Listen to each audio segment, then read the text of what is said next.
December na, maglabas na po kayo ng dream motorcycle nyo. Ngayong araw ay nandirito po tayo sa Yamaha Rebson, Lucao District, Dagupan City, Pangasinan.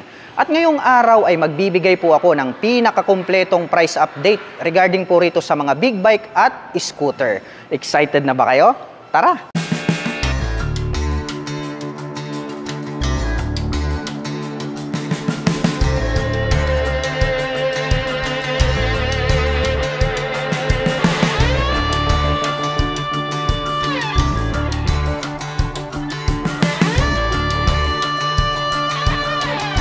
Pagpasok po natin dito po sa kanilang shop, ang una po nating makikita dito is yung kanilang mga big bike.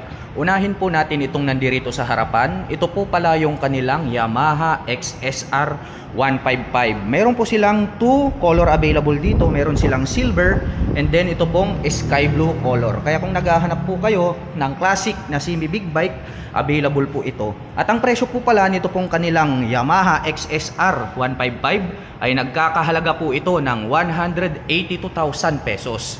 At kung balak mo naman pong kumuha ng hulugan, ay kailangan mo lang pong mag-down payment dito ng 37,800 pesos. At ito naman pong kanyang katabi, ito naman po yung kanyang big brother, ang Yamaha XSR 900.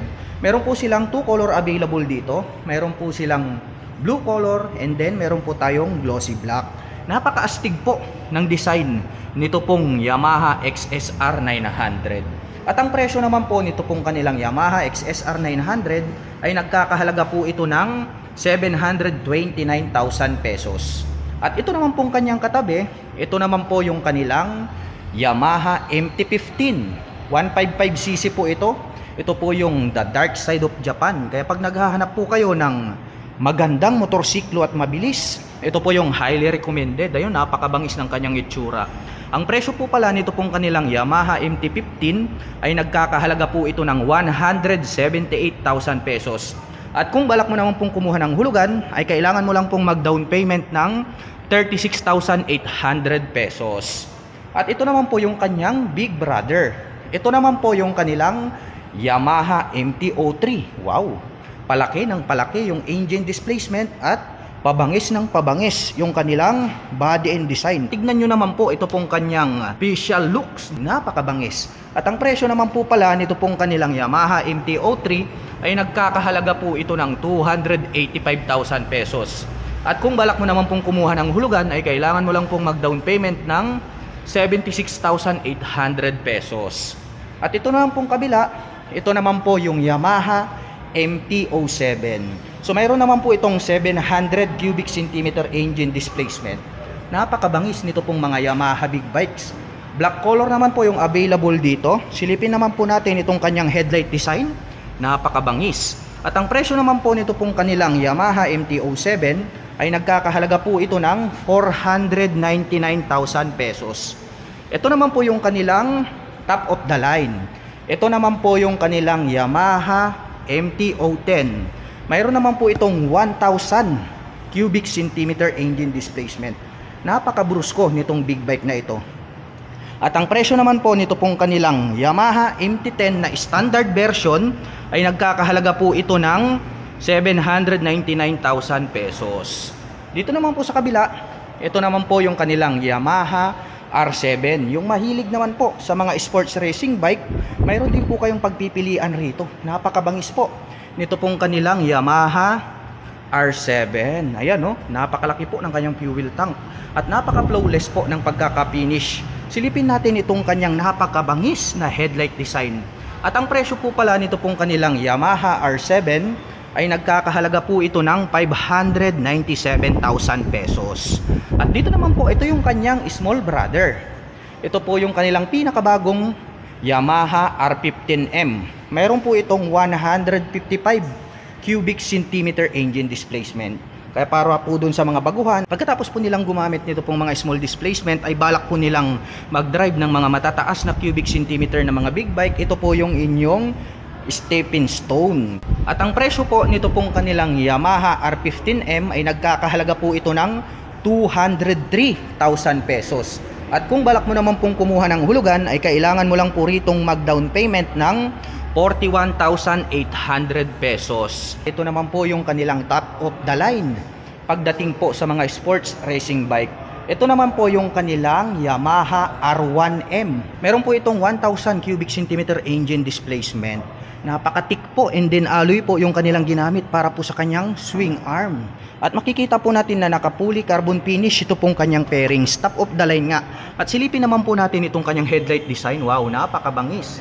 At gumagamit naman po ito ng Öhlins USD or upside down telescopic fork. Ayan, Öhlins po yan. At ito pong kanyang rear shock absorber or rear suspension, gumagamit din po yan ng Öhlins. At ang presyo po pala nito pong kanilang Yamaha R1M ay nagkakahalaga po ito ng 1,689,000 pesos. Ito naman po yung kanilang Yamaha X-Max 300 2024 version. Napakabangis din po ng kanyang egg-shape na headlight design. At ang presyo naman po nito pong kanilang Yamaha X-Max 300 ay nagkakahalaga po ito ng 306,000 pesos. At kung balak mo naman pong kumuha ng hulugan ay kailangan mo lang pong mag-down payment ng 41,615 pesos. At dito naman po sa bandang harapan, natapos na po tayo rito sa kanilang mga big bike at dito po sa kanilang maxi scooter. Mapunta naman po tayo dun sa mga small displacement na scooter na pwede nyo pong gamitin pang daily service. So dito po sa harapan, may makikita po tayo rito na Yamaha Gear. Ito po yung standard version. Maganda po ito gamitin pang araw-araw at matipid din po ito sa gas consumption. Ang presyo naman po nito pong kanilang Yamaha Mio Gear na standard version ay nagkakahalaga po ito ng 79,400 pesos. At kung balak mo naman pong kumuha ng hulugan ay kailangan mo lang pong mag-down payment ng 4,800 pesos. Ito pong Mio Gear nila, mayroon po itong special edition. Nandirito naman po siya sa kabila. So ang pagkakaiba lang po nila, ito po is mayroon po siyang stop-start system. And then yung kanya pong upuan, makikita natin yung seat cover is brown color, yung standard is black color. At ang presyo naman po nito pong kanilang Yamaha Mio Gear S version ay nagkakahalaga po ito ng 84,400 pesos. At kung balak mo naman pong kumuha ng hulugan ay kailangan mo lang pong mag-down payment ng 4,800 pesos. At dito naman po sa bandang ibaba, nandirito naman po yung mga classic scooter. Ito po yung kanilang Yamaha Passion 125. Meron po tayong available dito na 2 colors. Meron tayong white and then glossy black. Napaka-cute at astig din po nitong classic scooter na to. Modern na po yung design dahil LED na po yung kanyang ginagamit para po dito sa kanyang main light. At ang presyo naman po nito pong kanilang Yamaha Passion 125 ay nagkakahalaga po ito ng 92,900 pesos. At kung balak mo naman pong kumuha ng hulugan ay kailangan mo lang pong mag-down payment ng 8,800 pesos. Mapunta naman po tayo rito sa kabila.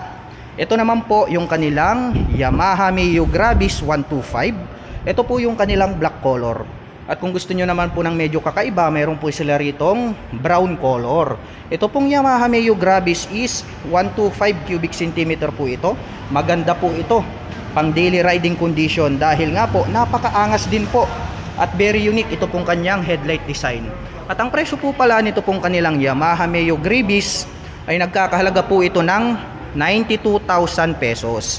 At kung balak mo naman pong kumuha ng hulugan ay kailangan mo lang pong mag-down payment dito ng 6,800 pesos. At dito naman po sa bandang gitna, ito po pala yung kanilang Yamaha Mio i125. So ito po, bagay po ito, ideal po ito para sa mga kababayan natin na hindi naman po masyadong katangkaran dahil ito po ay mayroon lamang mababang seat height at mababang ground clearance. Kaya kung hindi ka naman masyadong katangkaran, ito yung motor na bagay para sa iyo. At ang presyo po nito pong kanilang Yamaha Mio i na standard ay nagkakahalaga po ito ng 77,900 pesos. At kung balak mo naman pong kumuha ng hulugan, ay kailangan mo lang pong mag-down payment dito ng 4,800 pesos. Pagdating naman po sa mga 155cc category na scooter, nandirito naman po itong kanilang Yamaha Aerox 155. Ito po S version po ito. Mayroon po sila ritong glossy black at mayroon naman po silang white color doon po sa bandang harapan.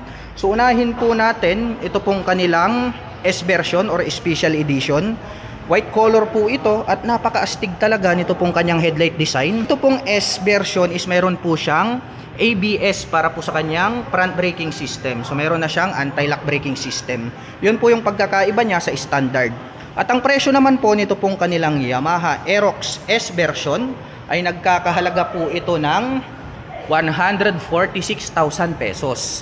At kung balak mo naman pong kumuha ng hulugan ay kailangan mo lang pong mag-down payment ng 19,800 pesos. At ito naman pong kanyang katabi, ito naman po yung kanilang standard version. Gray color naman po ito. The same na the same po sila ng headlight design. Lahat po parehas lang. Ang pagkakaiba lang po, ito pong decal and then yung color availability at yung braking system nito pong standard dito po sa harapan. Ito pong kanilang S version ay equip po siya ng anti-lock braking system. At ang presyo naman po nito pong kanilang Yamaha Mio Aerox standard version ay nagkakahalaga po ito ng 124,000 pesos. At kung balak mo naman pong kumuha ng hulugan ay kailangan mo lang pong mag-down payment ng 17,800 pesos. Dumako naman po tayo rito sa bandang likuran. Kung naghahanap naman po kayo ng classic na adventure bike, ito yung saktong-sakto para sa inyo. Pwede nyo po itong pang trail, pang akyat ng kabundukan. Ito po yung kanilang pinakabagong Yamaha PG1. Wow, napaka-astig, no? Classic na classic talaga. Ito pong kanyang datingan. Ayan o, mapapansin nyo, ito pong kanyang gulong is naka dual purpose pattern tires dahil naka-design talaga itong motorcycle na ito pang rough road. At ang presyo po pala nito pong kanilang Yamaha PG1 ay nagkakahalaga po ito ng 96,400 pesos. At kung balak mo naman pong kumuha ng hulugan ay kailangan mo lang pong mag-down payment dito ng 11,800 pesos. Dito naman po sa right side, makikita po natin dito yung kanilang pinakamabilis na underbone. Nangunguna po ito. Ito po yung kanilang Yamaha Sniper 155. Meron po silang available color dito na cyan color at black color. At ang presyo naman po nito pong kanilang Yamaha Sniper 155 ay nagkakahalaga po ito ng 145,900 pesos. At kung balak mo naman pong kumuha ng hulugan ay kailangan mo lang pong mag-down payment ng 20,000 pesos. At dito naman po, ito po yung kanilang number 1 talaga na scooter na kung saan kung gusto mo ng comfortable riding, ito po yung pinaka highly recommend. Ito po yung kanilang Yamaha NMAX 155. Ito po yung new color ha, itong sky blue. Mayroon po itong dual channel ABS dito po sa harapan hanggang dun sa likuran. May traction control din po ito. At ang presyo po nito pong kanilang Yamaha NMAX 155 ay nagkakahalaga po ito ng 153,900 pesos. At kung balak mo naman pong kumuha ng hulugan ay kailangan mo lang pong mag-down payment dito ng 20,000 pesos. At ang kagandahan po niyan, ang promotion po nila ngayong December is naka-SRP po sila sa halagang 153,900 pesos mga ka-LM. Free na po yung 3 years registration. Kaya samantalahin nyo dahil napakaganda po ng kanilang promotion ngayong December. At kung naghahanap naman po kayo ng mga pantra na motorcycle, yung mga pantrabaho, pantricycle, no, pampasada, mayroon din po sila ritong YTX 125. Mayroon po silang 3 colors available dito. Mayroon po tayong red, glossy black, and then blue color. Ang kagandahan po nito, itong YTX ng Yamaha, napakatipid po nito sa gas consumption. Kaya kung gagamitin yung panghanap buhay, highly recommended po ito. At ito mapapansin natin, equip po pala ito ng dual shock absorber dito sa likuran. So pag gagamitin nyo po ito na panghanap buhay, kakabitan nyo na lang po ito ng sidecar. At ang presyo po pala nito pong kanilang Yamaha YTX 125 ay nagkakahalaga po ito ng 57,900 pesos. At kung balak mo naman pong kumuha ng hulugan, ay kailangan mo lang pong mag-down payment ng 2,800 pesos. At para naman po sa mga nakapanood ng video na ito at interesado pong maglabas ng big bike o di kaya ng mga scooter, ay available po ito sa cash at installment basis. At para naman po sa mga gustong magpunta rito, ay maaari nyo po silang puntahan at bisitahin. Dito po yan sa Yamaha Rib Zone, Lucao District, Dagupan City, Pangasinan.